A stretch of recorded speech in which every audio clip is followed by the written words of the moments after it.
Warning, Star Trek from the Holodeck contains adult language and discussions. If you're easily offended, do not continue to listen. Lock and load! Fire! Holodeck 3 program is reinstated. Open sesame! Commander Klingon vessel. We are energizing transporter beam. Now. Warp 1, engage!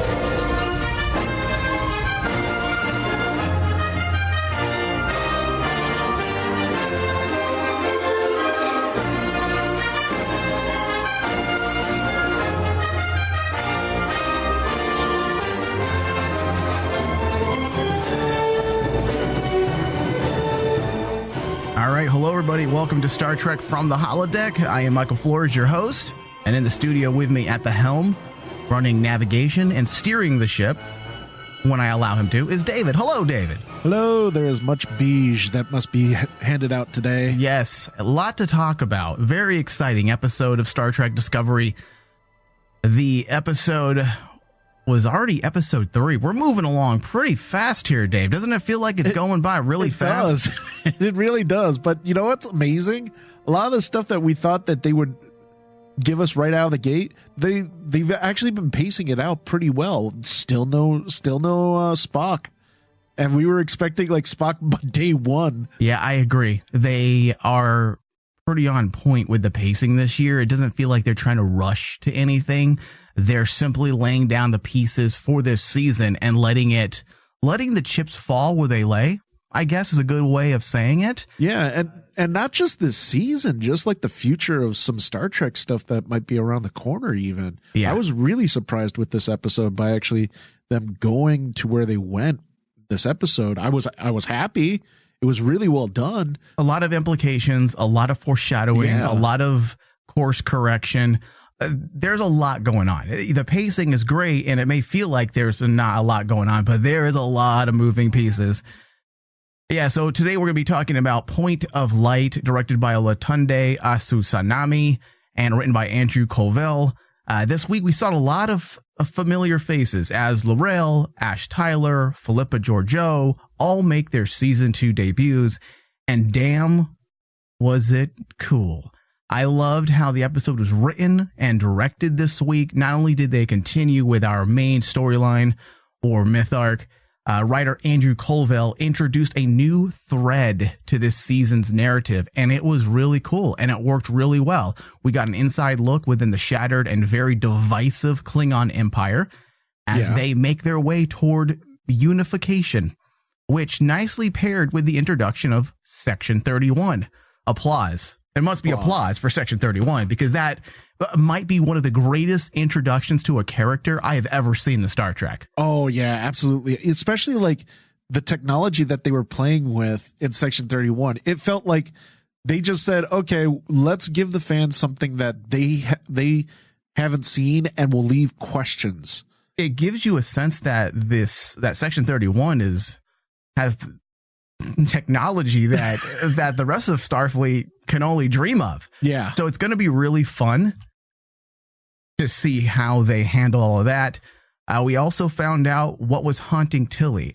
One of the big problems last year is rather than giving us satisfactory moments within the season, what they did was create misdirection without giving us a lot of answers until the very last minute. And even though some stories work really well like that when you're using that type of template, for the purposes of season 1 of Discovery and kind of getting the ball rolling again when it comes to the Star Trek franchise, it didn't go over well. And it's nice to see that Alex Kurtzman understood that. Yeah.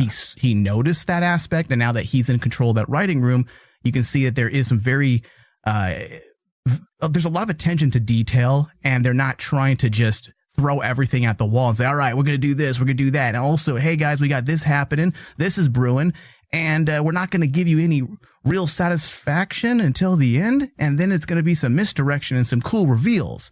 This season's just about telling a story, and so far, I'm really liking what we get. And I'm sorry, Dave, the whole Tilly aspect, it was not a cue. Yeah, that was a pretty bad theory. I'm going to be honest with you. I was really sad about that. It was a fanboy. It was a fanboy theory. Let's be honest, Dave. It was a fanboy theory. Yes. Yeah. It wasn't based on any logic or. But damn, did I want it so badly? Yeah. And despite that being a cool theory, it ended up being what a more level-headed side of us had thought it would be, which was a connection to the meteor itself and the spore. And the spore drive. Yeah. So we also got some very serious course correction this week. Kurtzman and the writers this season continue to fix little issues pertaining to canon and continuity, some of which were issues that just turned a lot of Star Trek fans who don't have cool heads or diplomatic demeanors really just flipped out on some of these issues, not really giving the writers last year the benefit of the doubt that they would eventually touch on it and fix it. Kurtzman isn't holding back. He's not taking any chances. He's here to turn the ship around. And I hate to keep saying that because I don't want to blast the first season. I don't want people thinking I hated the first season, but there were issues, and it's very obvious that Kurtzman's focus this year is to adjust and fix some of those moments. Yeah, I mean, first season's like our first time having sex. It's it's great at first. We feel fantastic. Yeah, but it's she has a hot body. She's great, but it's just superficial. It's superficial. It's not as good as the next time. Right, and we shouldn't have swiped right on her. Yeah, we should have swiped right. Right, but like. I actually do enjoy the fact that, yeah, you're right. I mean, like in this episode, you can literally see Kurtzman's thumbprint on this, saying that we are going to deal with a lot of the plot holes from the first season and get that out of the way right away. Let's just deal with that right away. Main story point is the Red Angel. But that's the focus. You're absolutely right. Focus, but we're going to do a little like what you said, course correction. We're going to actually fill these plot holes that were left by the last writing room in season 1. And in a lot of ways, this makes it doesn't hurt season 1. It actually helps season 1 look even better because, hey, at least those plot holes are being answered. Exactly, and it makes Dave. Sense now. Exactly. You know how sometimes you have these seasons that are just cutting edge and it blows you away. You're like, oh my God, how are they going to top this? And guess what? They don't top it. They don't top it. They end up destroying everything they did in the first season. Whereas with this show, it can only get better. They had a slow start, a good start, but slow with some bumps. And now they're just retrospectively, they're making the first season even better. So honestly, I think if they keep going in this direction, Dave, right? They keep going in this direction, this show will stand the test of time. Meaning people will go back retrospectively and say, man, the first season's not that bad because of what happened here when season 2, season 3. We're getting a more clear picture of the overall story, and we understand exactly what was going on, what they were working at. So yeah, you're right. I think retrospectively, the first season isn't going to be remembered as poorly as the internet will have you believe now, currently, if you go and troll some hashtags. But I am scared. I'm not going to lie. I'm very enthusiastic, and I just don't want to be hurt again. You know, Dave? You want to actually make these, these points as painful as possible. Yeah. You know? Yeah. I want to be able to go about my day without being heartbroken. After this season ends. And so far, I'm really excited. And I hate when I get this excited because I don't want to be disappointed. I mean, even the Spock storyline, which still has me a bit nervous just because you're dealing with the backstory of one of the most iconic characters of any science fiction franchise. So far, this origin story of sorts is very intriguing, right, Dave? But yes. I'm still hesitant, as well as I know you are too. As Star Trek fans, it makes us a bit nervous. And as a fan of TV and looking at this academically, the way they are bringing Spock's story into Discovery and connecting it to Burnham's development, or you can even call it her origin story, has felt well thought out. Yes. And that's the whole point, is the fact that the narrative is as tight as can be right now. It's very clean and it's very well paced. And with handling of the Spock situation, I think they've been doing really good at basically not just making sure, okay, we're not going to rush it, but we're going to build upon it. Like, this episode answered a couple of things that basically a lot of fans were questioning prior to the season when everyone found out, well, Spock is coming in. How is his relationship with Burnham? And I was very impressed with how they handled it.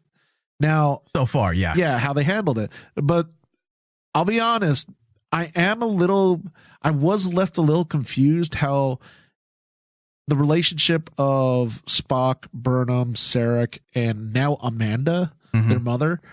I was kind of left a little confused how they left off this chapter of the story. Well, it's not because I'm trying to figure. Yeah, it's not done yet. I'm trying to figure out how Amanda fits into all this now. Well, we're getting there, and we'll discuss it. I have some thoughts on that. I personally felt like Amanda was actually used fairly well, yeah. Especially since she's a character that we hear about, and it's part of one of the most iconic characters of Star Trek's past, and yet we've never really spent any time with her. So I felt, as a Star Trek fan this week, it was a bit of a reward. This is actually a character that's going to make some waves within this season's myth arc, and we've never had that opportunity before. So yeah. I am looking forward to seeing what they do. And yes, there are some questions, but I think they're the right types of questions. They're not questions because, what did you do? I'm so confused. Yeah, there isn't issues with what they did. There's just more questions that were raised. Now, 3 episodes in, and I feel like we've covered more ground than we did within the first 3 episodes of last season. Yeah, it does seem like Kurtzman has this writing room on lock. Strong leadership and the ability to understand the craft of storytelling are 2 traits you've got to have as a showrunner. And Kurtzman isn't a noob. He's got some serious experience, and you can tell with how things are panning out so far, only 3 episodes in. It frustrates me, I'll be honest, to see the massive shit talkers on social media. I go to watch a Star Trek Discovery video on Facebook, and I can't even enjoy it because the feed is filled with some very serious toxic fucking trolls. Oh yeah, I noticed now the trolls are starting to come out. I'm just, dude, why do you have to urinate and shit in public? Like, you're stinking up the area for the rest of us who want to enjoy something. If you want to write like a review and put it on a blog, by all means, do so. If you want to express your thoughts on Twitter, by all means, do so. But when I want to watch a video that Star Trek Discovery is doing by way of their marketing department to promote the recent episode on their Facebook Live, can I fucking enjoy it without constant comments popping up about how shitty the show is and how it's this and that? It's a blemish on Star Trek and honestly, history. Dave, some of the remarks leads me to believe, in fact, most of the remarks leads me to believe that these people have not even taken the opportunity to actually watch the show. Yeah, pretty much. Because the things they say don't even make sense. Like, oh, they did this, and it's something from the very first episode, from the pilot that was free for everybody on CBS last season when it premiered. Okay. Like, well, dude, listen, I may respect your opinion a little bit more if you can get your head out of your ass and actually watch the show and understand what they're trying to do with this series. We can't live in the past. We can't have, the set design of TNG that's marred by 80s aesthetics. We can't have the set design of the original series marred by 60s aesthetics. As long as they find a clever way to bring and mesh those styles together to fit more of a contemporary vibe, then it works. Then it works. Our fellow Star Trek fans, Dave, they just need to chill out. They seem to take delight in trying to destroy the series. I see articles popping up from blogs about the impending cancellation of Discovery, and I laugh and chuckle because the show's not getting canceled. I can't really see that happening. People point to CBS All Access, CBS All Access's lackluster debut, but they don't take into account that they are making tons of dough off of licensing deals, alternative forms of distribution. Yeah. The Netflix deal they have overseas, okay? The Canada Space Channel, just to name a couple. They're making a lot of money off those deals, those distribution deals. Yeah. Not to mention, CBS All Access has, I believe, 2.5 million subscribers as of I believe as of November 2018, during the winter TSA, the executives of CBS and the powers that be that run CBS All Access openly showed their subscription, which a lot of people don't do that. Netflix doesn't really share a lot of because data. They're afraid of sharing that data out. Right. But CBS open book, 2.5 million subscribers. Now multiply that by $9. They're fucking okay. They're fucking okay. And you combine that with the Netflix deals they have for the overseas audience and the Canadian audience. Star Trek Discovery isn't going anywhere. Kurtzman and CBS All Access wouldn't be making the moves they're making right now with 3 planned series, 3 planned Star Trek shows, if Discovery was in the position of getting canceled at any moment. Exactly. CBS has way too many series, not just even Star Trek, to all of a sudden say, oh, CBS All Access is a complete failure and bust and we're going to walk away from it. No, they have so many things going on at CBS All Access right now that it's like, I'm not surprised that their numbers, I wouldn't be surprised if their numbers grow by next year. And not to mention, Dave, that as of November, the Blu-ray and DVD sales of Star Trek Discovery ranked number 7. Yeah, which is really good. Yeah, multiply $50 times, you know what, let me get that number next week. I don't have it. But if you're charting week after week, you're making some dough. You're making some dough. You're number 7 during a year that's heavy competition when it comes to DVD sales. You have The Incredibles. You have Venom. You have Ant-Man and Wasp. You have the Disney Olaf's Frozen Adventure. These are all things that came up. Christopher Robin, all these big DVD high-profile titles that all came out around the same time. And you have Discovery ranking at number 7 on both charts. Honestly, the way I feel, they're not in the trouble. They're not, Dave. If anything, let's say they there's a little bit of trouble. Let's say, right? Yeah. Okay. Well, then what you're going to see is the show pull back a bit on some of the massive set pieces. You'll see them be a little more frugal with the budget, and that wouldn't really affect the story at all. In fact, it'd probably make the writers have to work that much harder. Yeah. If they can't rely on the budget they have. So Star Trek Discovery, I'm sorry, trolls, there's no danger. There is no risk that it's going to be getting canceled. No matter how much you beat your chest and yell and scream and say, oh, Star Trek Discovery sucks, and everybody knows it, even CBS. You're making shit up. Yeah. You're literally making shit up. There's no facts to back that up. And usually, and the funniest thing by far, I mean, you've said it before, most of the time now, I've been noticing that people who complain about Discovery don't actually watch it. They're just angry that it's a different type of Star Trek than what they grew up on, which I'm like going, okay, that's nice. Dude, I don't want the same thing, David. Yeah, I don't want the same thing. Let Star Trek take some risks. As long as they don't destroy what Star Trek is. Shatner wearing the girdle. Well, hold on just one second here.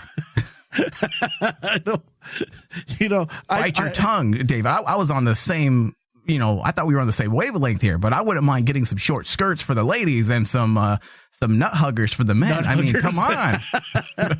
I don't want to squeeze current day William Shatner and that stuff. That would just traumatize everybody. All right, we need to go to a very quick break, and then when we get back, we're going to jump into an entire breakdown and discussion of Star Trek Discovery Season 2, Episode 3. We'll be right back. Double dumbass on you! Fire everything!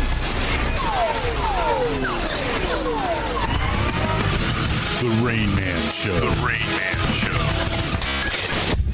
The key advance raises the prospect of a fast-acting pill or nasal spray that a man could take hours or perhaps just minutes before sex. It would also save men from being trapped into having children they didn't want. Of course, dude. Oh, poor men. Douche scientist right there. He's all, I was tired of these bitches. It always pregnant. I'm having sex with them. Yeah, these bitches What's happening? These bitches bitches are getting pregnant, and I'm just tired of it. What if that was his entire drive through college? Tired of bitches getting pregnant. Tired of paying child support. I better get a college education. That ain't gangster, though. Like, there's something, like, flashy about putting on a condom. When you think condoms, it kind of gets everything going, ooh, sexual vibe. Like, I'm not into condoms, but when you hear about them and you have them in your pocket, it kind of spells sex. You know, it's the whole situation. You don't think sex when someone pulls out, like, a nasal spray. Excuse me, I just want to make sure you don't get pregnant, so I'm going to go ahead. I'm going to go to the bathroom. I'm going to put this nasal spray in my right nostril. Hold on. Hold on. Hold on. Stop. For more Rain Man, visit RainManShow.com. Have you ever wanted something so bad that you do just about anything for it? Well, that's exactly how we feel about you. That's right. AdamandEve.com wants you so bad. We're giving you 10 free gifts with your first order. You heard me right. That's 10 free gifts to spice up your love life. First, you'll get a sexy surprise for her. Second, an adventurous toy for him. And third, a little something we know you'll both enjoy. Plus, you'll get 6 full-length adult movies on DVD. And number 10, free shipping on your entire order. That's 10 free gifts for you shy types who've never tried Adam and Eve before. Just go to adamandeve.com and select any one item. It could be an adventurous new toy, a sexy piece of lingerie, or anything you desire. Just enter offer code DEAL30 at checkout, and you'll get all 10 free gifts, including free shipping. That's offer code DEAL30. That's DEAL30 at adamandeve.com. What are you looking at, nerd? Huh? I thought I was looking at my mother's old douchebag, but that's in Ohio. Geek Out Saturday. But at the same time, then you wouldn't have this feeling that, okay, so Lucifer's just what? Sitting on his hands and knees? With King Shark, I was getting a shark tattoo. And, like, I watched the episode after. The way it ended. I mean, you end it with Rey climbing the mountain, holding out the lightsaber to Luke. And funny that some of my favorite Westerns are coming from the Euro countries. To this day, directors and writers are able to bring the heat in terms of American. I mean, don't be wrong, Mad Max was really good, but they washed out a lot of it to kind of hide the special effects that they were doing. Yeah. And that's fine. Catch up on your favorite Rain Man digital geek shows every Saturday. DC on CW, Back to Tank, Weird West Radio, The Crossroads, and more. Geek Out Saturday on Rain Man Channel 001. Listen for the Rain Man digital app or tune in. Just search RM Channel 001. Holodeck 3 program is reinstated. Open sesame! Star Trek to Star Wars. Yeah. And I know that's blasphemous to so many science fiction fans out there because so many people believe you can't be fans of Star Trek and Star Wars. It's weird. The producers of Star Trek would never go up against this on the same weekend as a release of Star Wars and vice versa. That's just silly. It'd be silly, but oh my god, I think the geek community would just explode at that point. Oh my god, I'm going to wear my Star Trek gear and I'm going to set phasers to kill for any Star Wars fans that get in the way. Good luck blocking that with your saber. No. Can you picture, though, if, like, we've always been speculating about, like, Dave Filoni's next project. What happens if it's a live-action Star Wars film or Star Wars TV show? Yeah. And they put it right against Discovery? Oh, that would be something. Oh my god, what am I going to do? Set phasers to full effect on Dave Filoni's penis. Oh, you can't defeat Dave Filoni's penis because we're going to put ray shields over it. Take that, Star Trek baddies. Star Trek from the Holodeck, exclusively on Rain Man Digital. Go to RainManDigitalMedia.com or Patreon.com/RainManDigital. End simulation. Energize.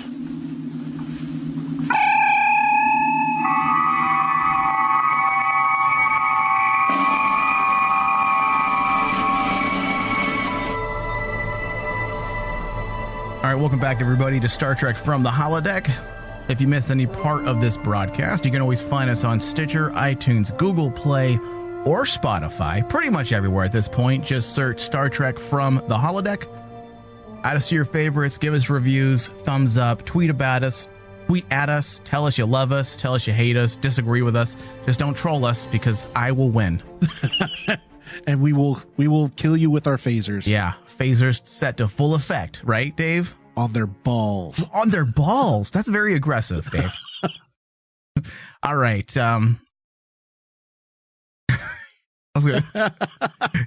Throwing me off with sexual jokes, Dave. That's what you do. All right. So this episode was directed by Olatunde Asusanami and written by Andrew Colville. What a team. I wouldn't mind seeing them work together more often.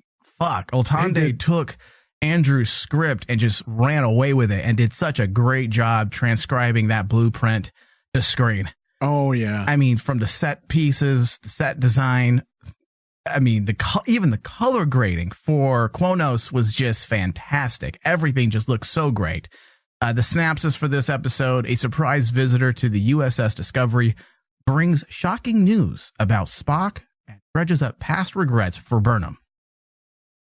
Following the asteroid incident, Tilly struggles to keep a grip on her reality. Laurel, looking a lot more attractive with hair, flexes her authority on Kronos, and her leadership is threatened. Let's talk course correction this week, Dave. We had briefly touched on it at the top of the show, but it deserves a thorough breakdown here.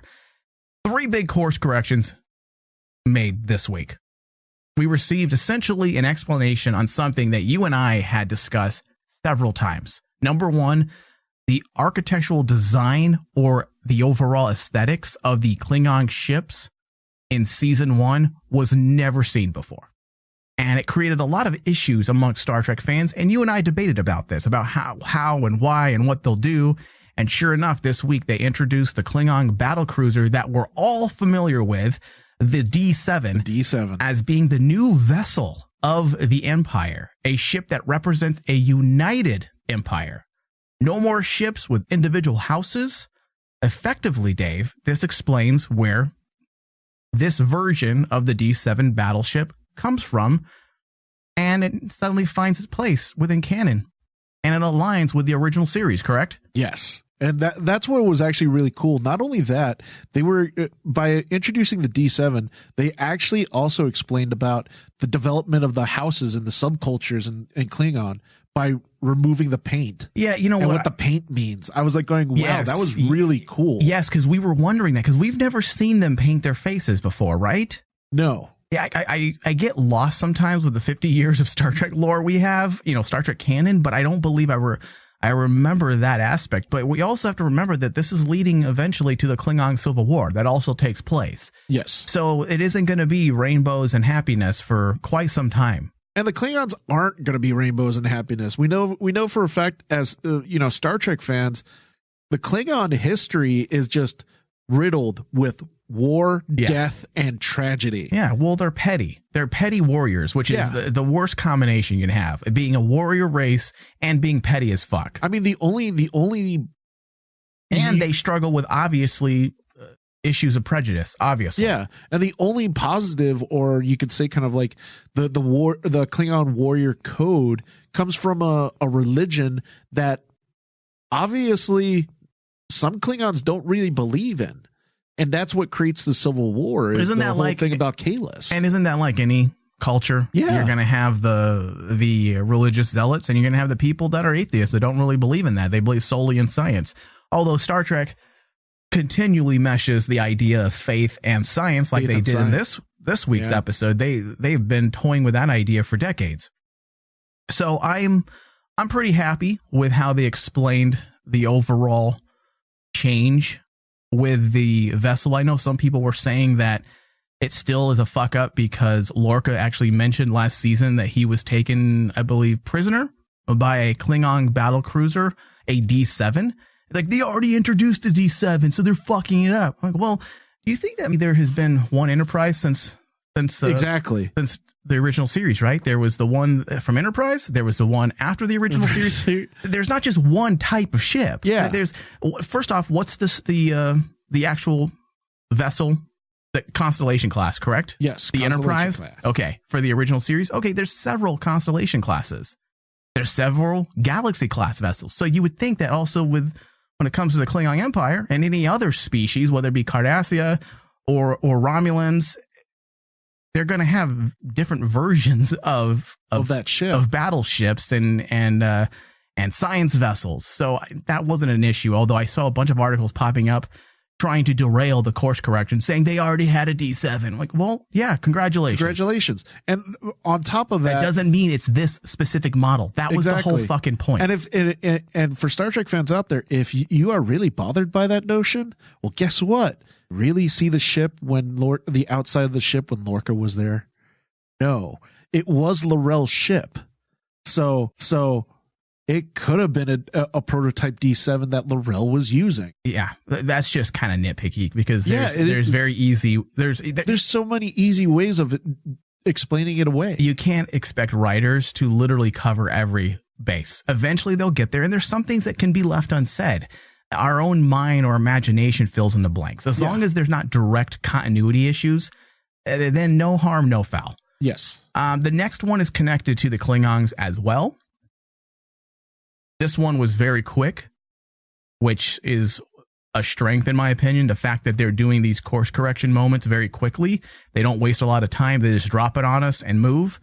But it does the trick. When Burnham and Ash were talking, they mentioned that the Klingons have been growing their hair back since the ending of the war. Yes. So that explains away some of the issues that people had with the bald reptilian-like Klingon look, right? Yes.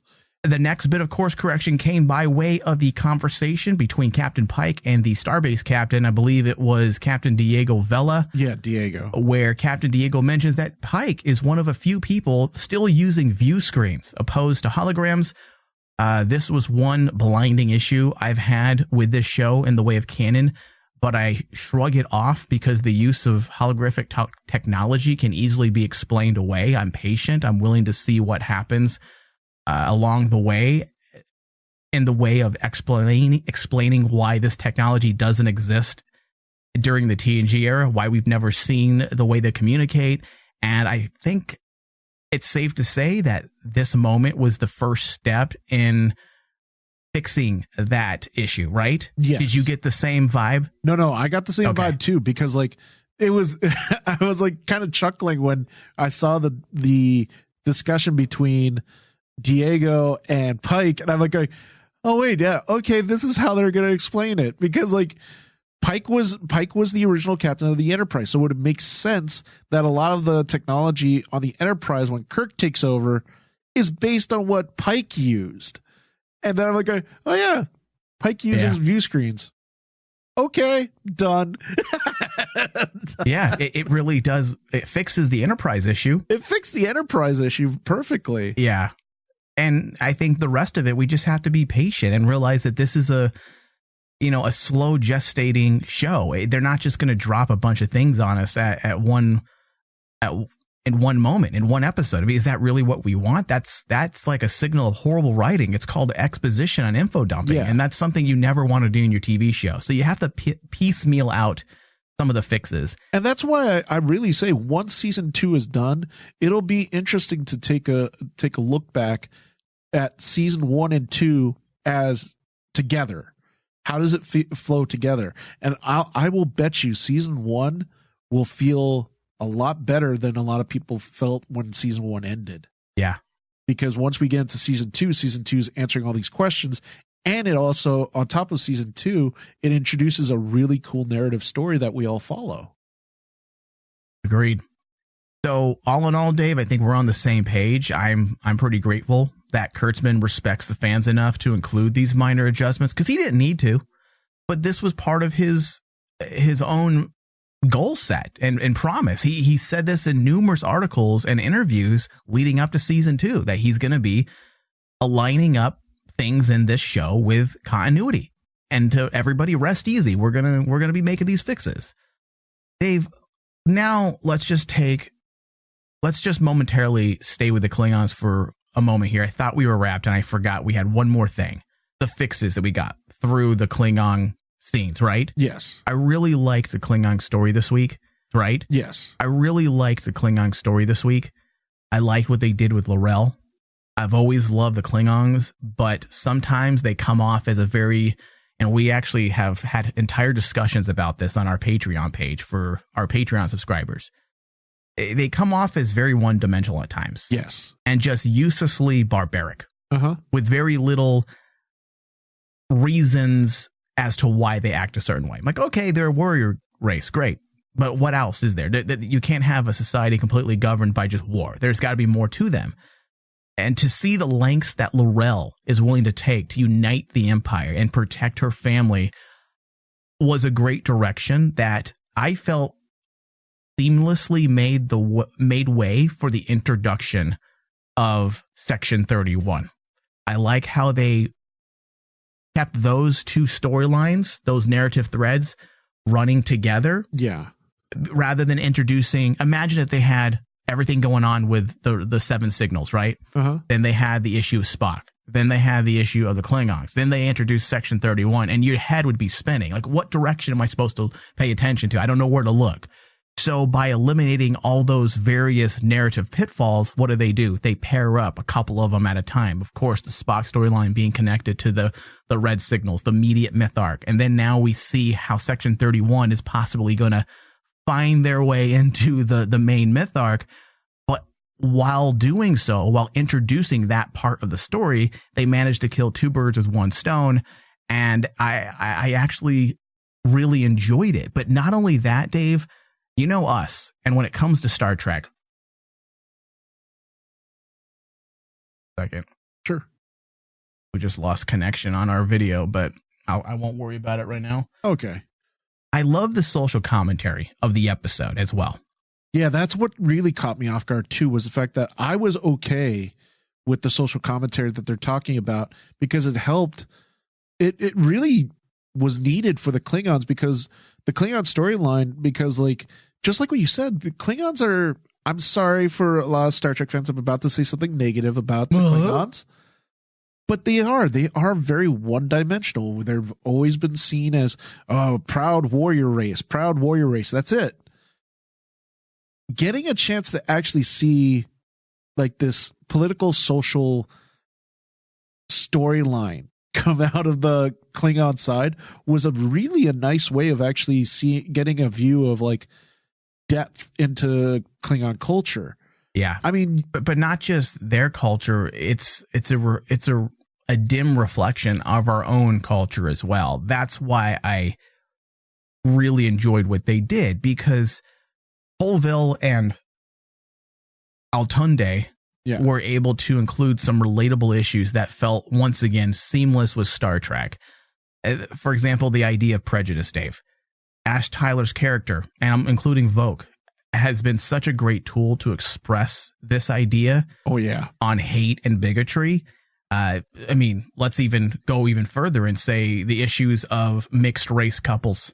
I mean, it's pretty fucking obvious. It's pretty obvious. This is more of what I wanted too with Discovery. Social political thought embedded into the narrative in a way that it feels sincere to the story of Star Trek. I don't want some meta moment where the directors and writers break the fourth wall and it feels like they're talking directly to you and you're naughty. This is something we drone on and on about in many of our discussions and reviews. You get a lot of heavy-handed writers and directors that are trying to embed social messages into their TV shows nowadays, and it just comes off schlocky and heavy-handed and insulting. And Star Trek has always done this. Star Trek has never refrained from embedding social political commentary into their episodes of Star Trek. And Discovery should be no different. I just want to make sure it is handled seamless like this. It needs to be so intrinsically tied to the narrative that if you don't want to look for it, you don't have to see it. Oh, yeah, absolutely. Because like you could have easily gotten schlocky with it. Oh, it could have come off really poor. It could have come off really poor. But the way they used it in this episode, like one of the things that I really enjoyed was Tyler's scene with L'Rell where he's explained to L'Rell how he felt when he first saw his son as Vogue. Right. And I was like going, now you could turn this schlocky and say that suddenly he falls in love with her, falls in love with L'Rell, and you know they're going to end up being a happy couple and stuff like that. Instead, Tyler goes down this path that basically makes sense if you think of it as a Klingon, that he felt a need to honor his son. So in seeing his son, it also brought this sense of honor and pride in him that he didn't understand as a human, but as a Klingon, it made perfect sense.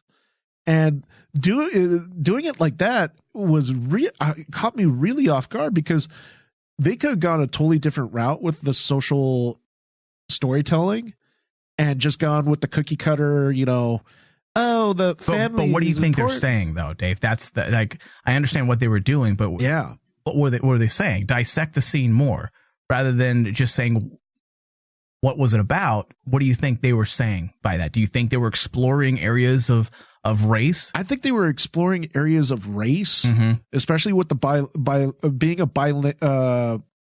biracial child, right in front of you. Right. And I mean, the disgrace that if you look at history, there's so many instances where politicians have felt disgraced because it came out. And I'm talking in the 40s and 50s. Before the civil rights movement, where they were publicly shamed because it came out that they had a biracial child.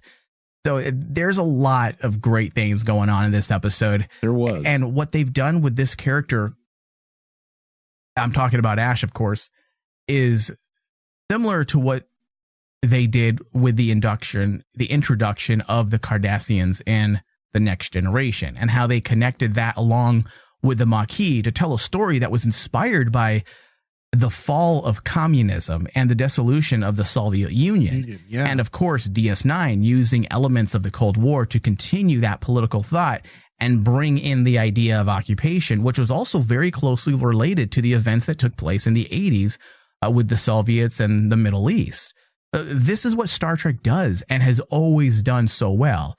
Even when you look at the original series, despite there being a growing trend to talk trash about its politics, the politics at that time were still progressive, though. So you can say all you want about the 60s version of the original series and how the politics, are shameful at moments. But at that time, that social commentary was very, very progressive. We have just evolved more since then. Yeah. So Star Trek has always been about this, which by the way, we have an entire Maquis discussion and breakdown available on Patreon, where we actually dissect the political metaphors and themes and connect them to real world inspiration.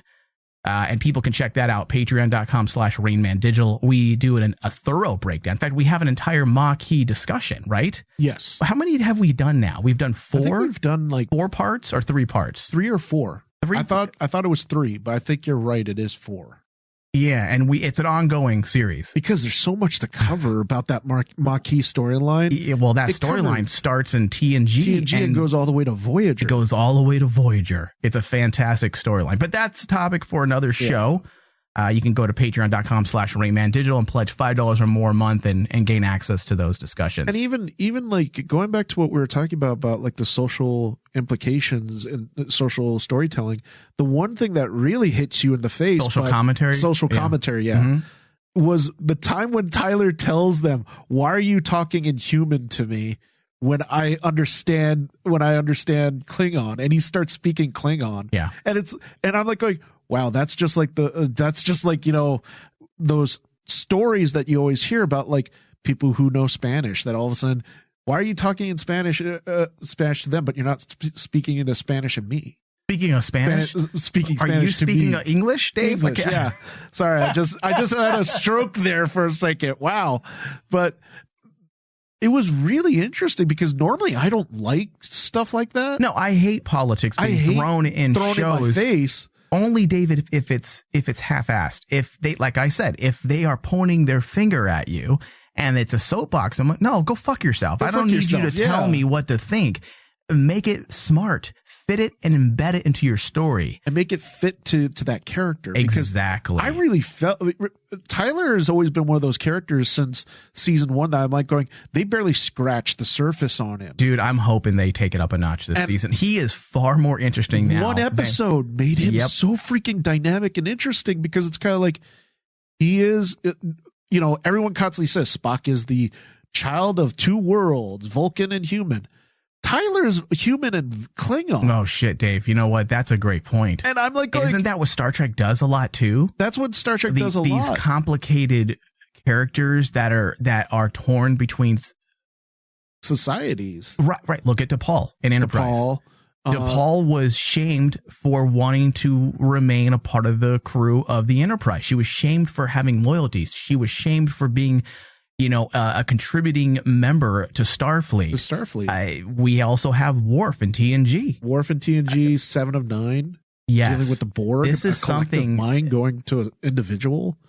And it's a fantastic archetype that's used in Star Trek. And that's a constantly. great point. I didn't even think of that until you said it, that Ash Tyler is that archetype. He is that archetype. He's the 7 of 9. But he's different because think how different and terrible as a character that must feel like being part human and part Klingon.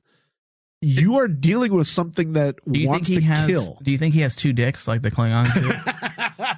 Yo, Burnham, I grew my other dick back. I grew my other dick I know back. when we were together, I didn't have it. I'll give you But now that I'm not trying to hide, they allowed it to grow back. My Klingon DNA took over for a little bit, but just in the penis area. So I got one 9-inch penis and I got one 12-inch penis. Look out. Look out, ladies. I put a baby in Laurel. What do you think I could do to you? I put a baby in Laurel and a baby in Burnham at the same time. Oh, God. Jesus Christ. That devolved very, very quickly. All right, so let's bring it back to Section 31, all right? When it comes to Spock, they're not never mind. Let's move into Spock. Sorry. Not Section 31. Because there's so much going on. I got distracted with double dicks. It'll do it to you every time. All right, so when it comes to Spock, they're not leaving us waiting very long this year to give us answers to the smaller narrative aspects, as we had alluded to at the top of the show. We learned that a part of the problem with the family, and this is what you were questioning, Dave, that you felt like, well, what are they going to do? You wanted more. Well, we learned that a part of the problem with the family and why Spock has shunned Burnham has to do with something that Burnham did to Spock in order to protect him from the logic extremists that killed Burnham's biological parents. And I'm so glad they brought that back up, the logic extremists, because that was one thing I really wanted to know more about. What also just fits into Star Trek continuity so well, Star Trek canon, because we already know if you gave Enterprise a chance, that was a big part, I believe, of season 4, the final season, where they actually explored the political turmoil, the inner political turmoil of Vulcans and the corruption to their society and why they are so fucking prejudiced against humans and how they were holding humans back. So to bring the logic extremists into season 1 made a lot of sense. And you're absolutely right, Dave. I feel like they are an ingredient to Burnham and Spock's story that is vital to understanding their origins. Yes. And it's just the logic extremist. That just sounds cool. That just sounds interesting.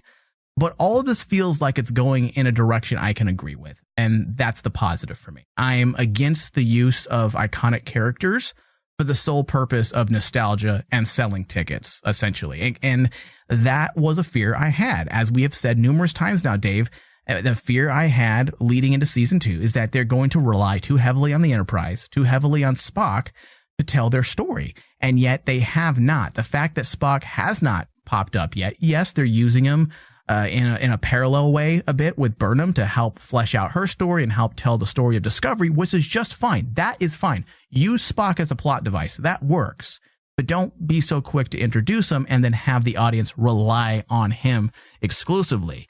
If you bring a character like this into your show, there has to be a real purpose that not only will be meaningful, but it needs to directly correspond with the growth and development of our actual core characters. Yes. And so far, it seems dual serving. It helps Burnham's story, it strengthens the myth arc, and it builds upon ideas pertaining to Spock that has been around for years.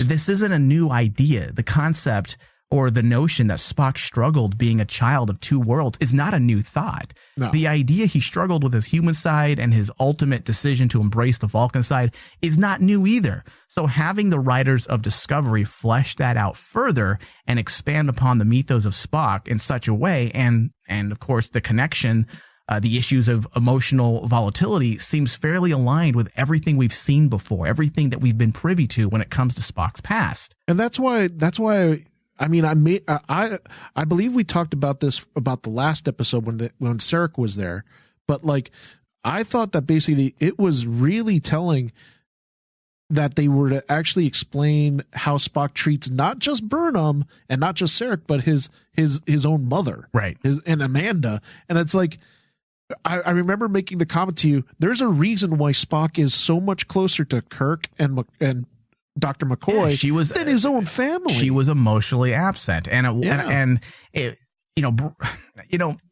let me backtrack just a moment, but I like what they're doing, because to kind of back up what you just said, it's great to have this opportunity to explore Spock's origins, because that's something that I never thought we'd be able to do, to see possibly how he becomes the man we know and love, and justifies or explains why he is so close to Kirk and McCoy.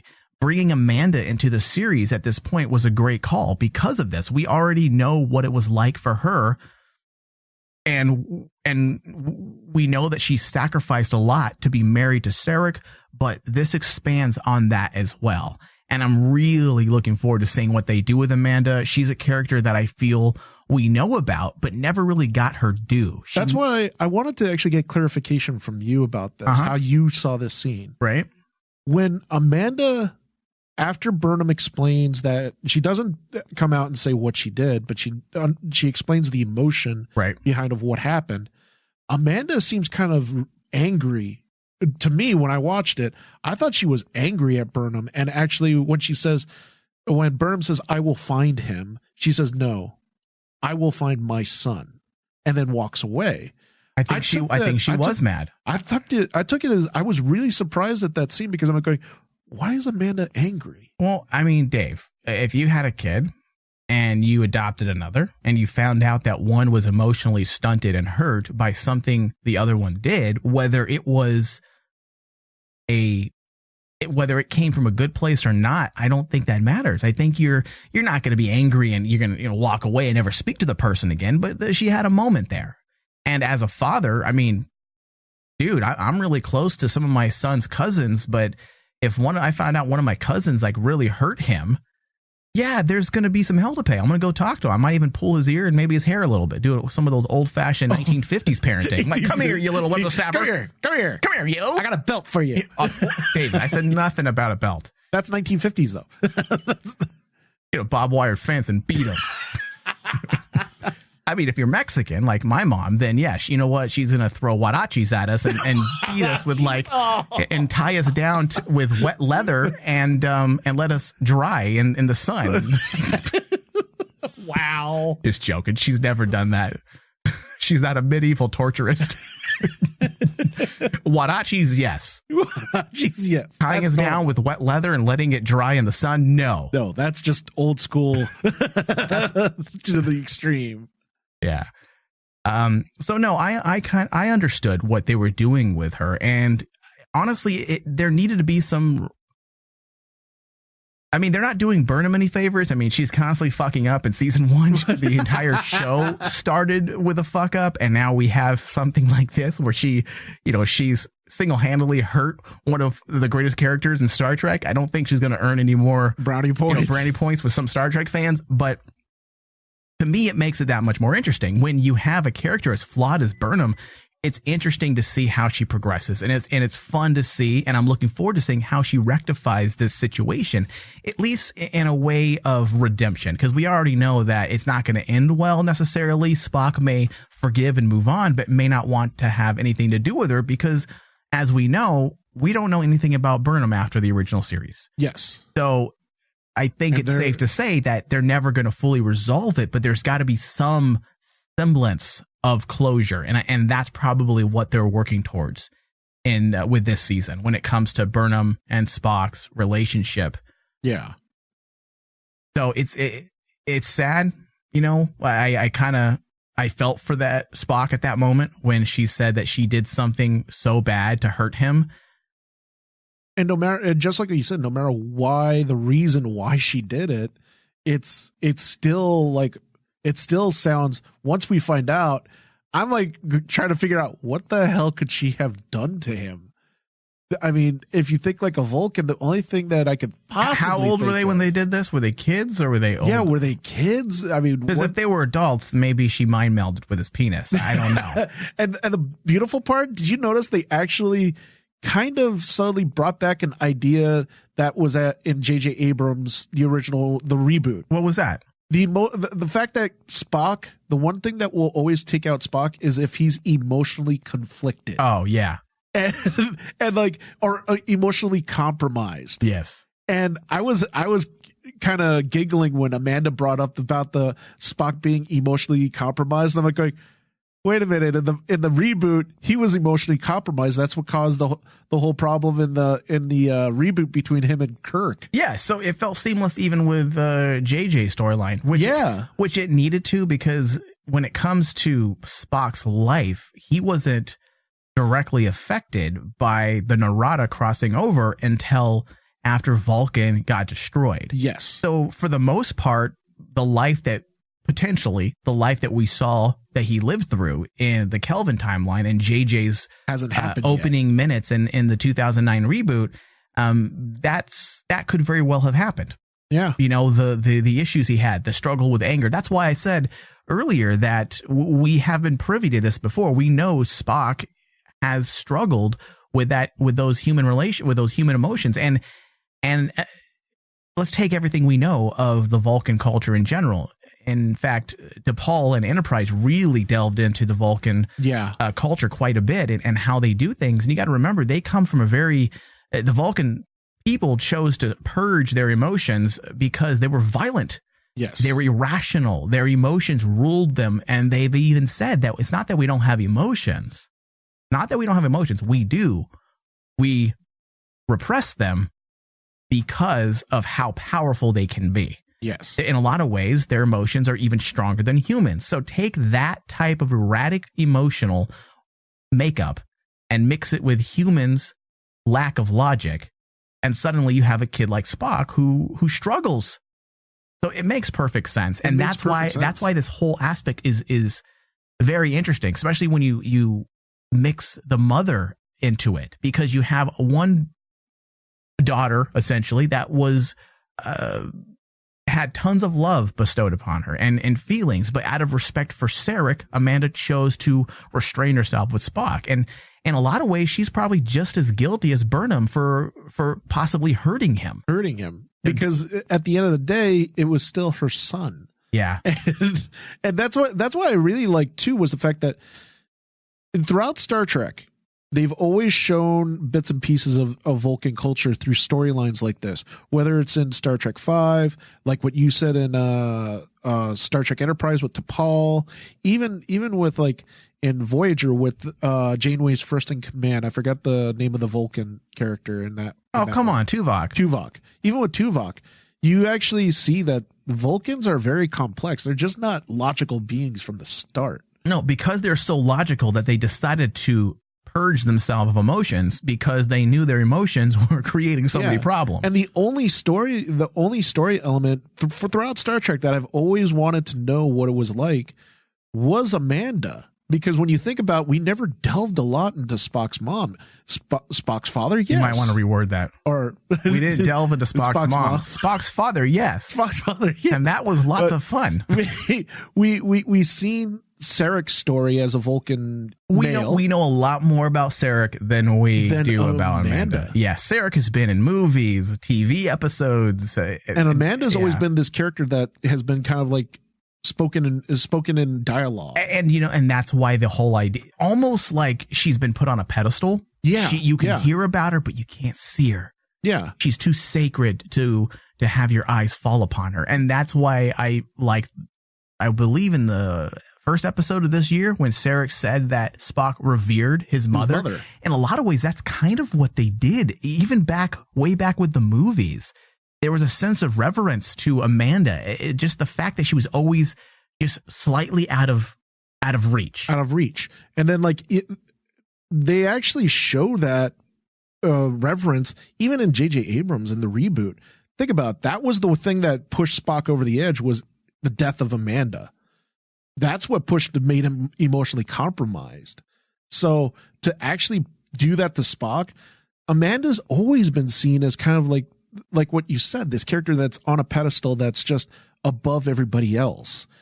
Yeah. And this episode, dude, they brought her down and they started actually adding elements into her character that I was like going, okay, this is interesting. We're getting insight into Amanda. That's why I asked you, what did you pull from that? Because that left me confused. Like, what is Amanda angry? Why is Amanda angry? And it's like, because for me, knowing this character through stories and everything else, I picture Amanda as this loving, caring human being who forgives everybody. Yeah, but people get mad though, Dave. Yeah. I mean, and then you see her get angry. It's like, oh, wait. Okay, yeah, Amanda's like this actual real character that's right in front of you. Yeah, let's backtrack just a moment to the point you made about Spock being of two worlds, and we were getting into that. And the more you look at it, Dave, the more you see that that's an ongoing theme, not just in Star Trek, but they're really driving that home with Discovery. You have Burnham, who's what? A product of being of two worlds. Two worlds. Right? Yeah. You have Ash Tyler, a product of being of two worlds. And that's why one of my favorite moments this week was the scene between Burnham and Ash Tyler, where they were talking via hologram, right? Yes. And then they changed it there was artistic reasons why they got rid of the hologram scene halfway through their discussion, and they literally just showed a split screen of Ash and Klingon, at Kronos and Burnham on Discovery. Yeah. Because that was very symbolic. It was a metaphor for two people of two worlds. Of two worlds. I love that split difference. It was an amazing decision. If that was Alatunde, then my hat's off to him. If it was the writers' I thought idea, that was a brilliant decision, a visual decision. And if it was a group effort, everyone said, yeah, this is great.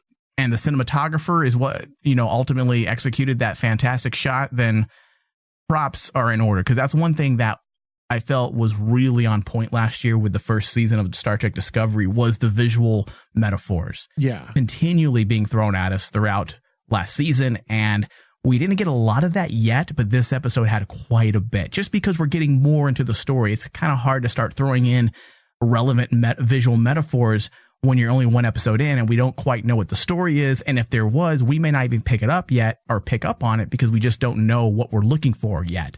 But by episode 3, we kind of understand what they're working with, and now we're picking up those visual metaphors, and they're really strengthening the overall narrative and what they're trying to say. All right, live read, David. Live read. Patreon.com/RainmanDigital. Head over to our Patreon page and play. I can't talk today. Head over to our Patreon page. Maybe we're both having a stroke. Yeah, and pledge $5 or more a month. When you pledge $5 or more a month, you gain access to additional Star Trek from the Holodeck discussions. We break down comics, books, Star Trek themes, motifs, social commentary. We do it all. You name it, we do it. We're Star Trek nuts. We don't have a lot of time in our day. We do a lot of shows for this network, produce a lot of shows for this network, but we definitely make the time to give our subscribers more content each and every month. So head over to patreon.com/RainmanDigital and pledge $5 or more a month. Yeah, and get more Star Trek in your mouth. All right, so Stilly Tilly. Stilly Tilly. This seems pretty straightforward. It kind of does, doesn't it? Yeah, it seems pretty straightforward. And I with a season that has lots of moving parts already, 3 episodes in, I'm not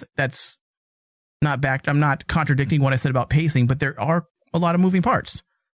So let's keep something simple. And for the most part, this aspect was pretty straightforward. The vision or the haunting of Tilly was actually what we had thought it would end up being, but not, I'm talking about our reasonable theory, not our fan theory. Fan theory. It ends up being simply bacteria or spore that's somewhat, parasitic, and yes. It latches on or it latched on to Tilly because it needs her help. What that help is, we still don't know that yet. What does she need from Tilly to get home? Is it going to connect to the 7 signals? I have a feeling it will end up connecting to the red signals because of what we have already seen in the first episode and how the spores reacted to the 7 signals on that meteor. I don't feel like a show like this can throw in more narrative angles without getting muddled. So everything will have to connect, which it should anyway.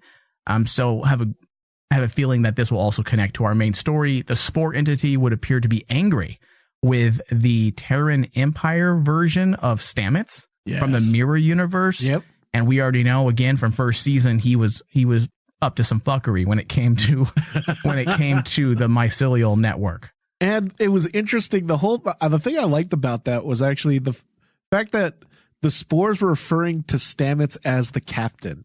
Yeah, was he? He wasn't a captain, was he? No, he wasn't. But I was like going, I bet you that there's more to it than. Oh, wait than a what we second. Do you know. think she's actually from another universe where Stamets is the captain? I didn't even think about that. Maybe, yeah, because you got to maybe remember we're not even talking about the Mirror Universe. We're talking about a whole other reality. It goes into, because the Spore Drive opened up Pandora's box when it came to, well, there's more than one reality that they could pop into. Like, the Mirror Universe was just one reality. There's multiple realities they could have jumped into. Yeah, let's hold back on that, I hope. Because I really do hope, because we don't need to jump into more realities right now. That's a banana peel that a lot of writers can slip on very, very easily. Yeah. So but it was actually really fun seeing like the notion that everyone thought that she was, or Tilly thought that she was actually talking about Lorca. And then all of a sudden when Stamets comes and says, no, it's him, he's the captain. And I'm like going, wait a minute. What? You know what? I didn't even think about that. You're absolutely right. I don't mind it being another alternate reality version of Stamets. That's just fine. And it fits with what we already know that the Spore Drive can do and has done. But I just don't want to overcomplicate things right now. Yeah, that's what I mean. That's a big writing banana peel that all writers have gone there and they've slipped on many, many times. All right, so let's talk theory. It's theory time. We briefly mentioned last week that Gene Roddenberry had always hinted at the origins of life and how the species across the quadrants are connected. After the show, I had remembered that it was more than just hinted, but in fact stated. It stated and disclosed of our shared origins. And when I mean origins, I mean if we were in the world of Star Trek. In the TNG episode titled The Chase, Picard tracks down a message from an ancient species that quite literally states that all origins of humanoid life in the alpha and beta quadrants are connected. This ancient species went around dropping DNA fragments in different portions of the galaxy in hopes of creating a legacy after they have gone. So that's been stated, right? Yes. Now, I'm not necessarily suggesting that this is what we are dealing with in this season, but we know that within the world of Trek, humanoid life was essentially created and allowed to evolve, yes, but there was a hand in the starting process. So the idea, let's take in this new idea. So the idea that religious beliefs, Judeo-Christianity, Jewish mysticism, Hinduism, all of the religious beliefs of our world and the connections they drew last week within the human civilization that the Discovery crew had stumbled upon, yes, could easily be connected to the origins of faith. Most religions share a lot of similarities, so this could ultimately work to show that all the faiths of not just our world, but possibly other species are connected through these 7 red signals and the red angels. For example, almost every real world faith believes in some form of angelic life. That was pretty much stated in the last episode as well. Uh-huh. Now get this, Dave. These 7 red signals could be closely associated to the belief of angels, right? But more specifically, 7 archangels. Okay, and the reason why I bring this up is because there's actually 7 archangels in the Bible. Yes. The concept of 7 archangels is found in some works of the early Jewish literature.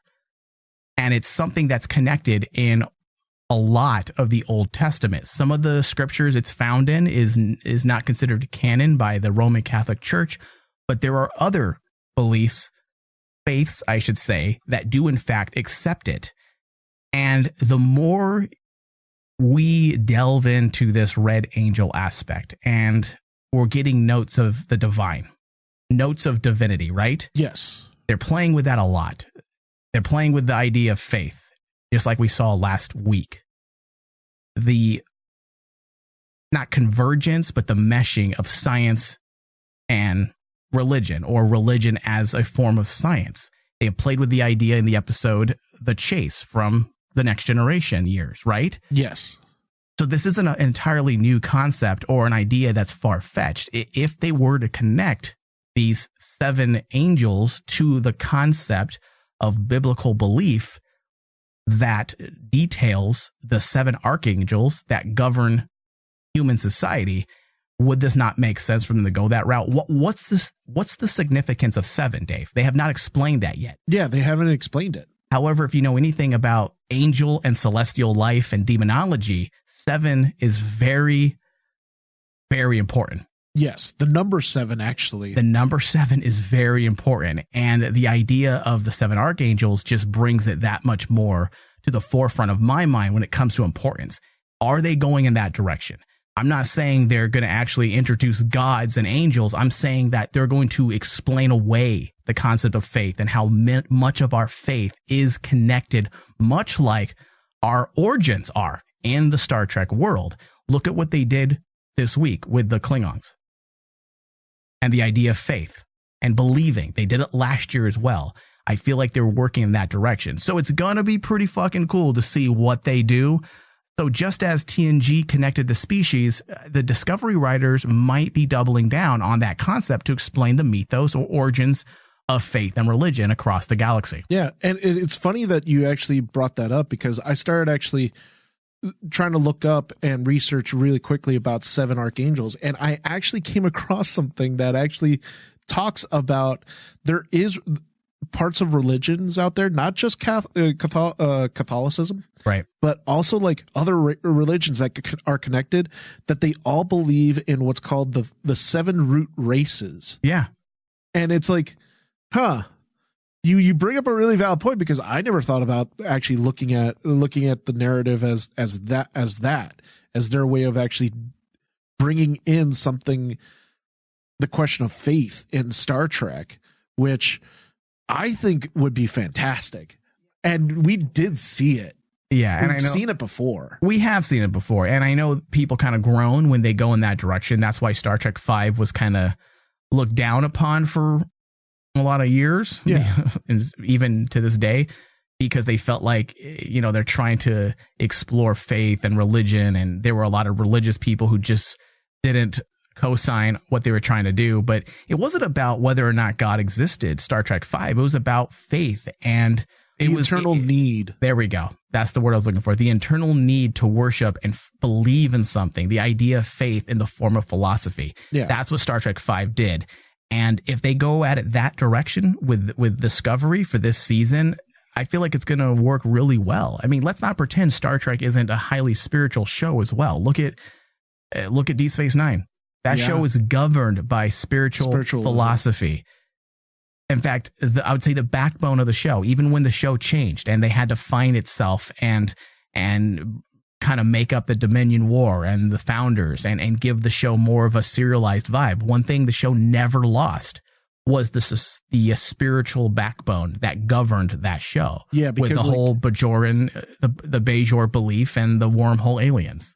I mean, even in Deep Space Nine, I believe that's where we actually, Star Trek gets its introduction into religious fanatics. Yeah, and not to mention TNG delved into the belief structure of the Klingon faith. The Klingon faith. Yeah, so this Stuff isn't like that. this isn't new territory. It's not new territory. If anything, this is very cohesive with what has come before. So I'm really looking forward to what's happening. I'm fresh out of final thoughts.